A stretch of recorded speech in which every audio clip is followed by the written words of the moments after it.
wabarakatuh. Waalaikumsalam warahmatullahi wabarakatuh. Selamat siang dan salam sejahtera bagi kita semua. Puji syukur kita panjatkan kehadiran Allah Subhanahu wa taala karena atas rahmat dan karunia-Nya pada hari ini kita dapat bersama-sama mengikuti kegiatan debat bahasa Indonesia. Saya selaku moderator akan memandu jalannya debat ini. Perlu saya sampaikan terlebih dahulu, aturan main yang harus dipatuhi oleh seluruh peserta. Yang pertama, setiap tim akan menyampaikan pendapat sesuai posisinya. Yang kedua, waktu berbicara setiap pembicara adalah 3 menit. Yang ketiga, selama penyampaian argumen, peserta lain tak diperkenakan menyela. Yang keempat, setelah semua pembicara menyampaikan pendapatnya, akan dilanjutkan dengan sesi sanggahan dan tanya jawab. Dan yang terakhir, keputusan Dewan Juri bersifat mutlak dan tidak dapat digabungkan. Langsung saja, perwakilan dari salah satu tim, dua-duanya maju ke depan untuk mengambil mosi dan sebagai tim apa.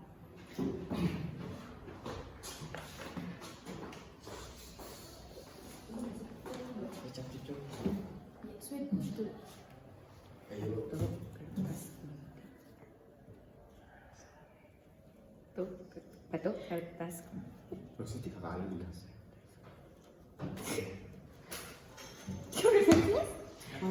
Loh, Nah, apa enggak? Aku problem. Iya. tunjukkan. Masih satu.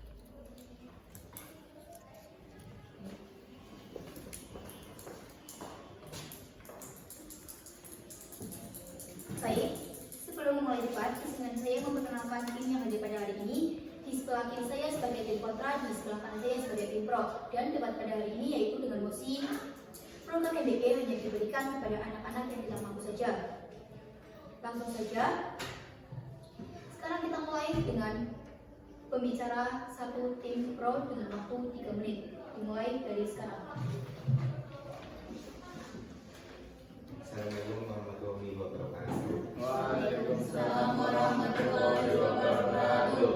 Yang terhormat Dewan Juri, selaku Dewan Juri, saya hargai tim lawan serta teman-teman yang hadir di sini. Saya selaku pembicara satu dari tim pro akan memaparkan argumen saya tentang mosi MBG seharusnya diberikan kepada anak yang tidak mampu. Teman-teman di sini pastinya sudah pernah merasakan apa itu MBG, tapi apa kalian tahu MBG apa dan tujuannya apa? MBG pertama kali dicetuskan oleh pemerintah untuk menekan angka stunting dan harapannya adalah untuk memperbaiki kualitas generasi muda kita agar menuju Indonesia Emas 2045. Kita langsung saja ke argumen. Yang pertama, keadilan sosial dan asas prioritas. Negara kita berdasarkan Pancasila dan Undang-Undang Dasar 1945 memiliki kewajiban melindungi segenap bangsa dan seluruh tanah tumpah darah Indonesia, termasuk menjamin kebutuhan dasar, salah satunya adalah makanan bergizi. Namun, anggaran negara yang terbatas, maka sesuai asas prioritas, program ini harus diarahkan kepada anak-anak yang tidak mampu terlebih dahulu. Jika semua mendapatkan program ini, termasuk dengan kalangan keluarga kaya atau yang sudah mampu dan terbiasa mendapatkan makanan bergizi, maka akan terjadi ketidakadilan. Contoh nyatanya di berbagai daerah yang mendapatkan program ini, banyak anak pejabat dan anak-anak orang tua yang sudah mendapatkan program ini terlebih dahulu daripada anak yang tidak mampu. Hal ini yang perlu ditanyakan, jika sistem seperti ini terus diberlangsungkan, apakah program ini akan berjalan lancar atau malah akan meminyakan anggaran negara? Berdasarkan alasan finansial, kami menegaskan bahwa program MBG memang seharusnya ditujukan khusus untuk anak-anak miskin atau anak-anak yang tidak mampu. Sekian dari saya, terima kasih. Terima kasih, waktu habis. Selanjutnya kita beri kesempatan kepada pembicara satu tim kontra untuk mengatakan argumennya. Jadi dimulai dari sekarang. Assalamualaikum warahmatullahi wabarakatuh. Waalaikumsalam warahmatullahi wabarakatuh. Pada kesempatan kali ini saya pembicara pertama dari tim kontra Kontra berdiri di sini untuk menolak mosi bahwa MBG sebaiknya diberikan kepada anak yang berasal dari keluarga kurang mampu. Sebelumnya, yang terhormat Bu Zahra selaku guru bahasa Indonesia, lawan debat serta para teman-teman yang hadir pada kesempatan kali ini. Mosi ini menyatakan bahwa MBG hanya untuk anak yang kurang mampu, sementara anak yang dari keluarga menengah dan kaya tidak mendapatkannya. Kami menolak mosi ini dengan alasan yang pertama, bertentangan dengan prinsip kesetaraan. Menurut pasal 28C ayat 1, setiap keluarga berhak atas perlindungan dan hukum yang adil. MBG terbatas menimbulkan diskriminasi sosial. Anak keluarga menengah juga berhak untuk mendapatkan makanan yang sehat. Yang kedua, dampak psikologis dan sosial. Menimbulkan stigma sosial. Anak yang menerima merasa inferior, sementara anak yang tidak menerima merasa tersisihkan. UNICEF pada tahun 2023 menemukan bahwa program bantuan yang tidak inklusif menimbulkan rasa malu, rendah diri, dan konflik antar teman sekolah. Yang ketiga, masalah administrasi dan birokrasi. Verifikasi anak kurang mampu biasanya rumit, rawan salah sasaran, dan memakan biaya yang tinggi. MBG universal lebih sederhana, transparan, dan efektif. Selain itu, ada landasan hukumnya. Yang pertama, UU Kesehatan Nomor 36 Tahun 2009 Pasal 136 menyatakan bahwa hak anak atas gizi seimbang tanpa diskriminasi. Yang kedua, UU Pendidikan Nomor 20 Tahun 2003 Pasal 5 menyatakan bahwa hak anak atas pendidikan dan kesejahteraan dasar. UU Perlindungan Anak Nomor 35 Tahun 2014 Pasal 10 sampai 11 menyatakan bahwa hak anak atas pemenuhan kebutuhan dasar harus adil. UU SJSN Nomor 40 Tahun 2004 Pasal 18 menyatakan bahwa negara bertanggung jawab penuh atas kesejahteraan sosial seluruh warga. Yang kelima, ada dampak pendidikan. Anak berisiko memiliki risiko konsentrasi yang menurun dan prestasi yang rendah. MBG universal menjamin semua anak mendapat nutrisi yang cukup untuk perkembangan otak dan fokus belajar. Hadirin sekalian, sekali lagi kami tegaskan bahwa kami dengan penuh menolak mosi ini. Terima kasih. Wassalamualaikum warahmatullahi wabarakatuh. Terima kasih, waktu habis. Selanjutnya kita beri kesempatan untuk pembicara dua tim pro untuk mengumpulkan argumennya. Waktu dimulai dari 3, 2, 1. Assalamualaikum warahmatullahi wabarakatuh. Waalaikumsalam warahmatullahi wabarakatuh. Selamat siang, Ibu Dewan Juri dan moderator yang saya hormati, serta tim lawan yang saya kasihi. Dirinya saya di sini sebagai pembicara dua dari tim pro. Akan melanjutkan argumen dan memperkuat argumen yang telah disampaikan oleh rekan saya sebelumnya, sekaligus membantah poin-poin yang telah dipaparkan oleh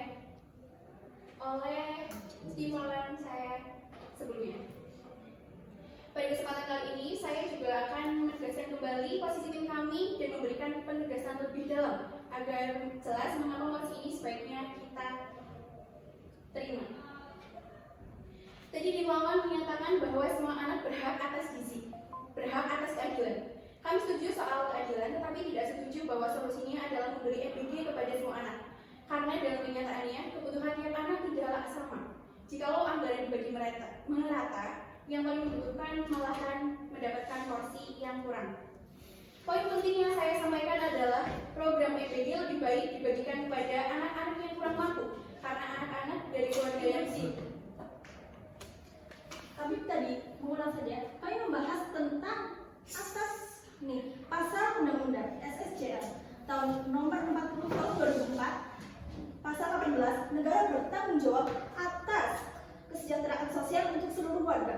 Jika tim pro hanya mengkhususkan untuk anak kurang mampu, apakah itu adil? Kami membahas sebelumnya, dan itu bukan jawabannya. Terima kasih. Pembicara kedua dari tim kontra sudah memberi instruksi. Apakah pembicara tim dua dari tim pro akan menjawab atau melanjutkan argumennya? Saya akan melanjutkan argumen saya terlebih dahulu.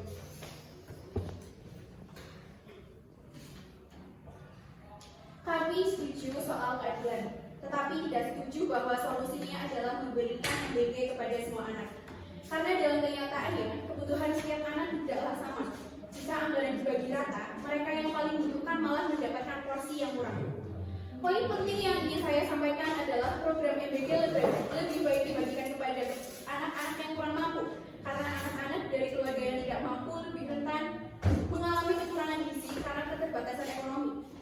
program MBG diberikan kepada semua anak tanpa melihat kondisi ekonomi, maka bantuan tersebut menjadi tidak efektif dan anggaran negara bisa terbuang sia-sia. Izinkan saya memberikan 3 poin. Yang pertama, perubahan pola makan. Anak orang kaya mungkin sebelumnya sudah mendapatkan akses untuk makanan yang bergizi, menjadi kurang menghargai yang dia dapatkan dan membawanya pulang ke rumah lalu dia berikan kepada pembantunya. Mengapa demikian? Karena anak yang kaya sudah terbiasa dengan makanan yang bergizi dan lebih enak dari yang dia dapatkan di sekolah sebelumnya. Kemudian yang kedua, pemborosan anggaran. Mengapa pemborosan anggaran?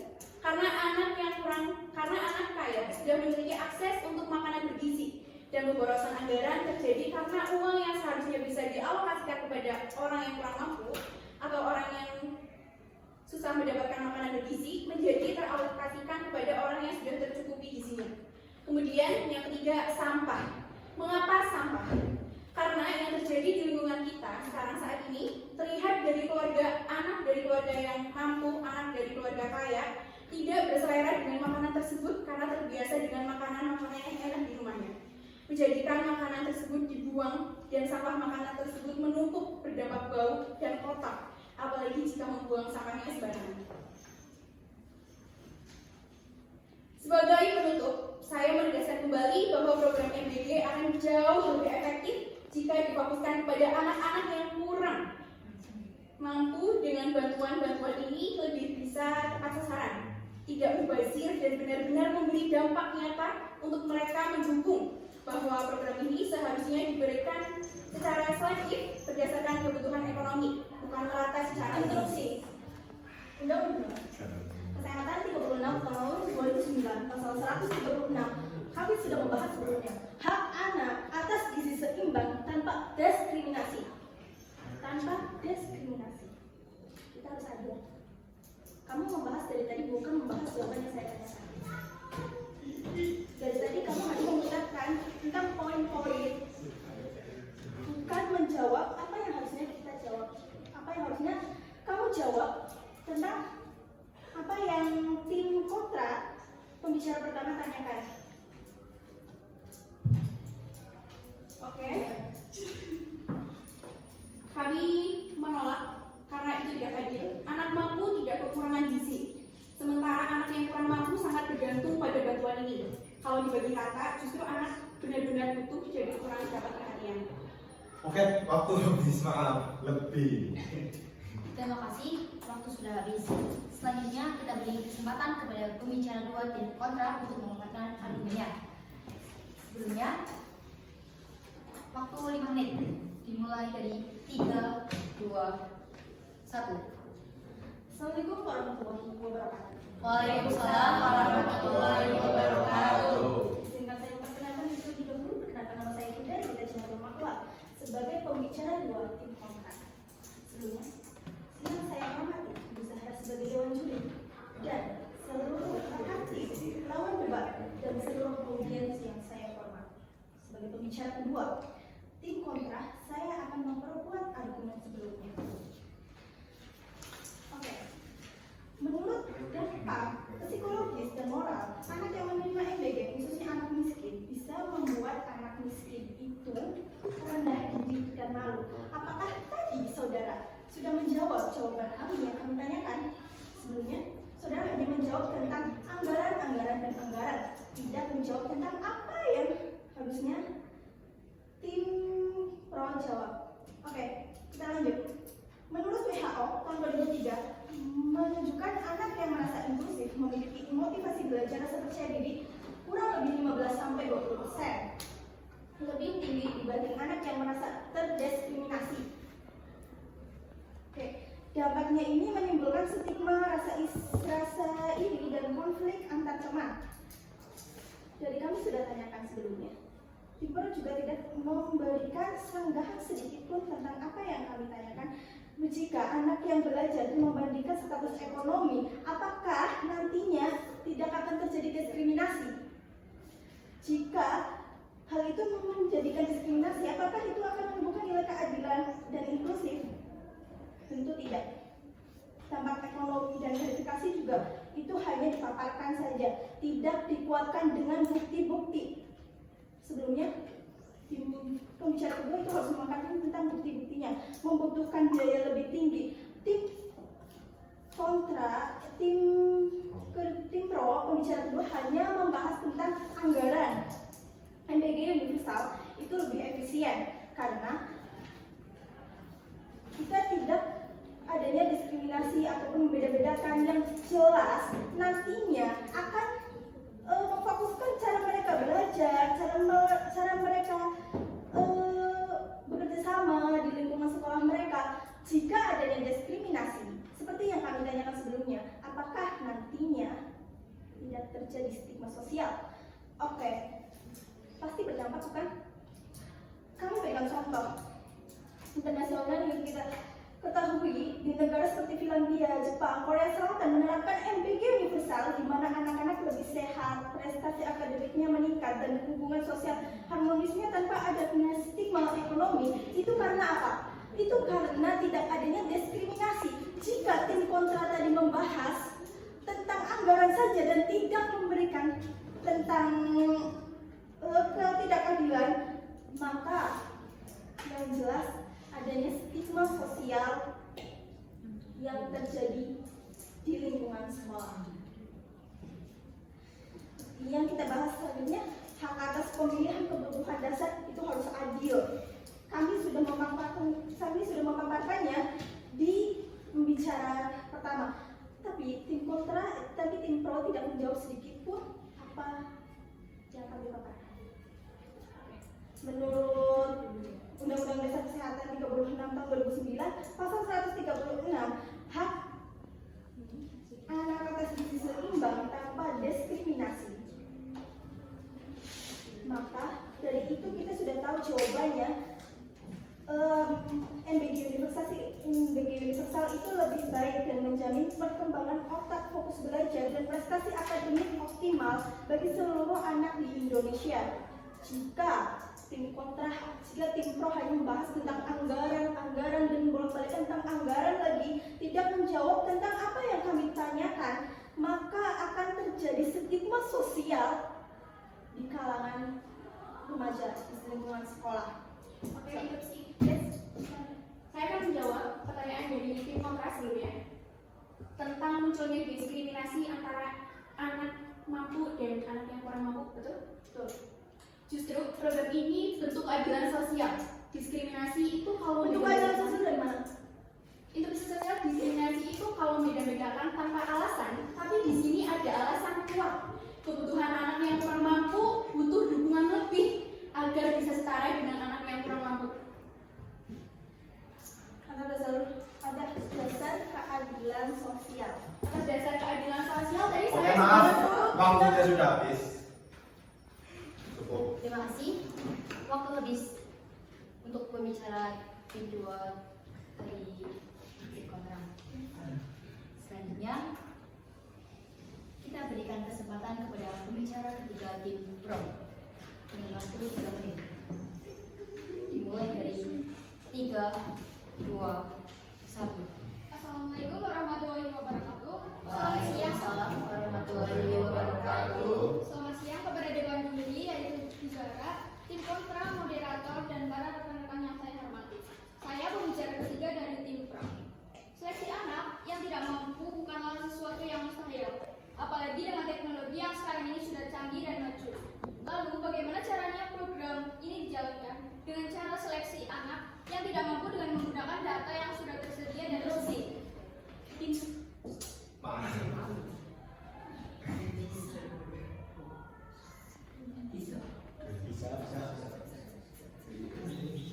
Sebelumnya kami tidak membahas tentang teknologi, kami hanya membahas tentang diskriminasi. Dan diskriminasi saja belum tim pro jawab. Oke, baik. Apakah instruksi dari pembicara kedua dari tim kontra diterima oleh pembicara ketiga tim pro atau akan melanjutkan argumennya? Saya akan melanjutkan argumen. Dengan cara seleksi anak yang tidak mampu dengan menggunakan data yang sudah tersedia seperti NIK, KIP, dan DTKS. Pihak sekolah sudah pasti mengenal dengan baik latar belakang ekonomi para murid-muridnya. Teknologi justru menjadi alat bantu kita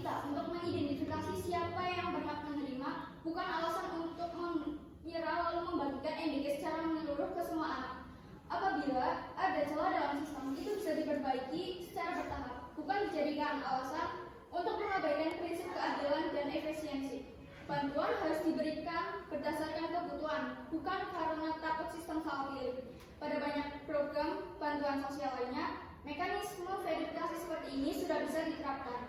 Sistem pemberian pun bisa diakali tanpa harus membuat anak merasa malu, seperti dengan cara kupon digital atau kantin gratis yang tidak membedakan secara mencolok antara penerima dan bukan penerima.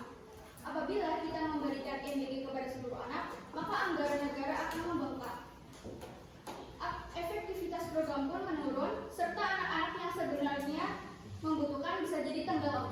Lebih baik memperkuat sistem seleksi dengan teknologi dan koordinasi lintas lembaga daripada membuang anggaran hanya karena takut salah sasaran. Dengan itu kami setuju dengan mosi program makan bergizi gratis sebaiknya untuk anak yang tidak mampu. Karena anggaran negara harus digunakan untuk menyelamatkan, bukan untuk menyenangkan.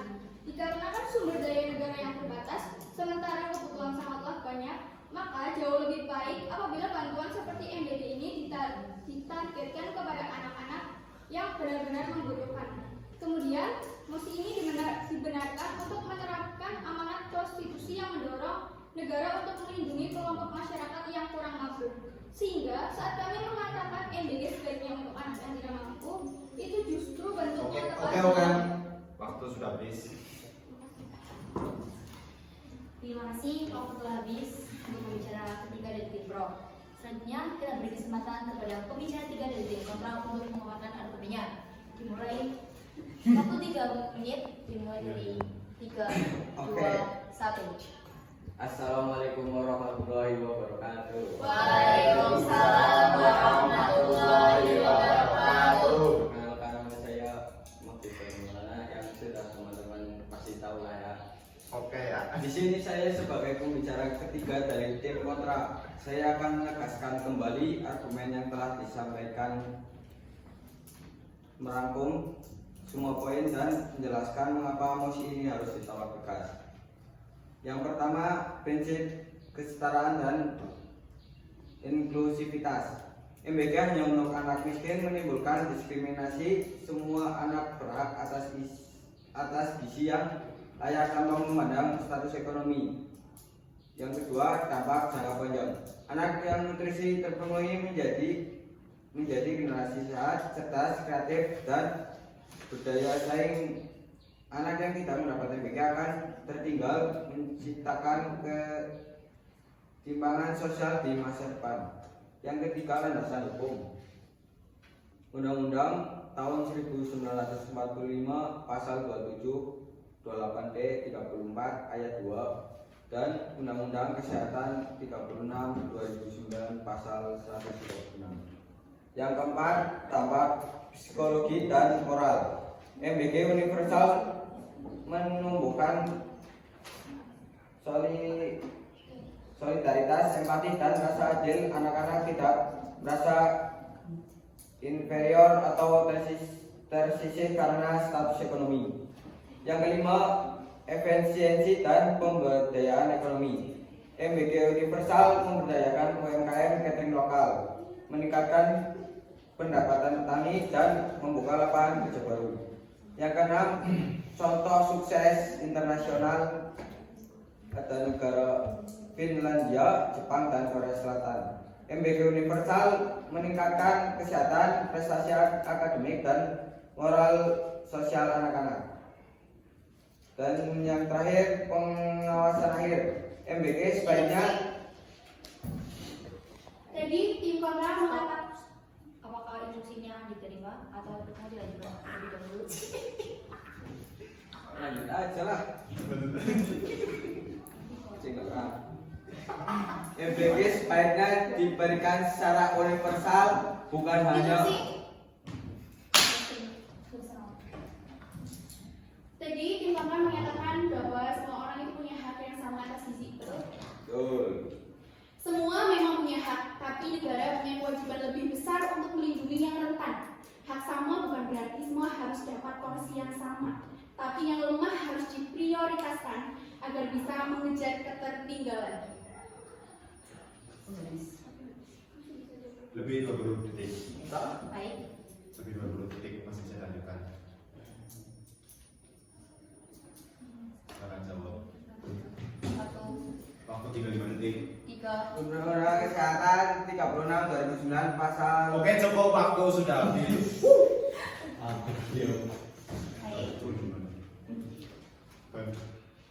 Terima kasih atas argumennya dari pembicara 3 tim kontra. Selanjutnya, kesimpulan dari tim pro dan tim kontra selama 2 menit.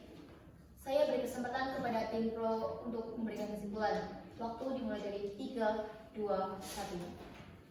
Assalamualaikum warahmatullahi wabarakatuh. Assalamualaikum warahmatullahi wabarakatuh. Berdirinya saya di sini untuk memberikan kesimpulan dari tim pro. Kami dari tim pro menegaskan kembali bahwa program makan bergizi gratis sebaiknya diberikan secara selektif hanya kepada anak yang benar-benar tidak mampu. Dengan cara ini, program lebih tepat sasaran, anggaran tidak terbuang sia-sia, dan tujuan utama menekan angka stunting dapat tercapai. Terima kasih. Wassalamualaikum warahmatullahi wabarakatuh. Waalaikumsalam warahmatullahi wabarakatuh. Terima kasih atas kesimpulannya dari pembicara kedua dari tim pro. Selanjutnya, kita beri kesempatan kepada pembicara kedua dari tim kontra untuk memaparkan kesimpulannya. Waktu 2 menit dimulai dari 3, 2, 1. Assalamualaikum warahmatullahi wabarakatuh. Waalaikumsalam warahmatullahi wabarakatuh. Berdirinya dari saya di sini izin menyimpulkan tentang argumen yang telah kami paparkan. Oke, sebelumnya masalah administrasi dan birokrasi verifikasi anak yang kurang mampu itu lebih rumit dan rawan salah sasaran. Itu memakan biaya tinggi, maka MBG universal itu lebih sederhana dan lebih transparan. Yang diskriminatif itu yang sudah kita bahas juga menurut Undang-Undang Kesehatan 36 tahun 2009 pasal 136 hak atas anak gizi seimbang karena tanpa diskriminasi. Kita ulang lagi, tanpa diskriminasi. Udah lagi, tanpa diskriminasi, maka kami menekankan bahwa MBG untuk universal itu lebih efektif dan lebih transparan untuk seluruh anak di Indonesia. Cukup. Terima kasih atas kesimpulan yang dijelaskan oleh pembicara dua dari tim kontra. Baik, seluruh rangkaian debat sudah kita ikuti bersama. Kita telah mendengarkan argumen, sanggahan, dan kesimpulan dari kedua tim. Kini saatnya kita serahkan penilaian kepada Dewan Juri untuk menentukan tim yang menjadi pemenang. Saya, selaku moderator, mengucapkan terima kasih kepada semua pihak yang telah berpartisipasi. Semoga kegiatan ini memberi manfaat dan menambah wawasan kita semua. Terima kasih. Wassalamualaikum warahmatullahi wabarakatuh. Waalaikumsalam.